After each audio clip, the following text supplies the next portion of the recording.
جن حالات میں دعا زیادہ قبول ہوتی ہے؟ نمبر 1، جس وقت نماز کے لیے اذان دی جائے۔ نمبر 2، اذان اور اقامت کے درمیان کی دعا۔ نمبر 3، مصیبت اور غمزدہ شخص کی حی علی الصلاح اور حی علی الفلاح کے بعد۔ نمبر 4، میدان جہاد میں جب صفیں بندھے ہوئے ہوں۔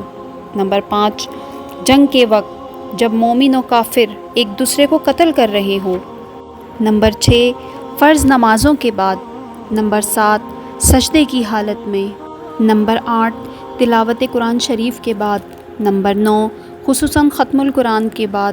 نمبر 10، زمزم کا پانی پیتے وقت۔ نمبر 11، میت کے پاس حاضر ہوتے وقت۔ نمبر 12، مرغ کی آواز کے وقت۔ نمبر 13، اور مسلمانوں کے جمع ہونے کے وقت۔ نمبر 14، ذکر کی مجلسوں میں۔ نمبر 15، نماز اور اقامت کے درمیان۔ نمبر 16، بارش کے وقت۔ نمبر 17، جب کعبے پر نظر پڑے تو بھی دعا قبول ہوتی ہے۔ ویسے تو دل سے مانگی جانے والی ہر دعا اللہ تعالیٰ ضرور قبول کرتا ہے۔